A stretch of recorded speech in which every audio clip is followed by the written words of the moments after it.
Siamo con Luca Pila, allenatore dell'Ollai, che pareggia questa sfida contro il Posada 1-1. Innanzitutto soddisfatto del risultato finale? Per come si era messa la partita ci è andata anche bene. È una partita difficile, quindi accettiamo il pareggio. Stavamo giocando per vincere, ma purtroppo è stata una partita difficile, molto difficile. Abbiamo incontrato un avversario organizzato.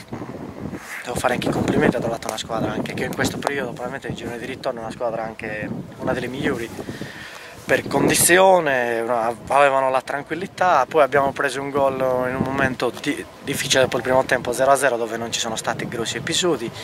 Era difficile raddrizzarla, però ci siamo riusciti e quindi ci teniamo stretto a questo punto. Dispiace per le diffide, per qualche infortunio, però va bene così. Ecco Luca, tu hai preso l'Ollai, questa storica prima categoria, una squadra insomma in un campionato dove anche per ottenere la salvezza bisogna sudarsela sino alla fine, no?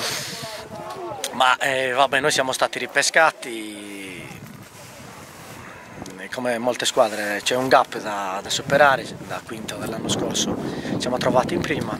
E come crescita bisogna dire che è un girone difficile, però contemporaneamente anche una bella sfida. I giocatori devono crescere, sono giovani e penso che non ci sia miglior campionato se non in un girone così. Ci sono bei giocatori, belle squadre organizzate, alcune squadre che hanno militato, faccio l'esempio anche con Posada che qualche anno fa era in promozione, però speriamo di raggiungere questa salvezza che alla fine per noi sarebbe un ottimo risultato, un traguardo insperato anche all'inizio, per le difficoltà di logistica, perché ci troviamo anche a dover giocare con delle società che hanno budget importanti, però col lavoro speriamo di venire subito fuori, anche se sarà molto dura, come mai sarà dura anche per tutte le altre squadre. Fammi i nomi di 3 giocatori che ti hanno impressionato.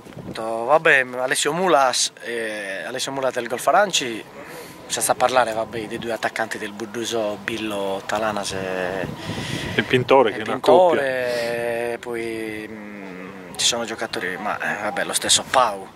Sì, Marco Pau, che con Marco Foggia continua a giocare classe 71, davvero un esempio per i più giovani. E poi vabbè, dei nostri sottolineare 97 Andrea Daga, il nostro Andrea Daga, che è molto bravo, mi è piaciuto Castricato, ma diciamo che il livello è alto, Con tanti fuoriquota in promozione, poi in prima categoria c'è un bei giocatori. La squadra è composta da tanti locali, certo. Non dimentichiamoci che in campo c'erano 8, 9 undicesimi della squadra, sono tutti giocatori locali. Questo è molto importante, vale più di ogni altro risultato. Sì, infatti per noi se riusciamo a salvarci è come che abbiamo vinto il campionato. Ci siamo quasi, speriamo. Grazie Luca, in bocca al lupo per le prossime partite. Grazie a voi, buon lavoro.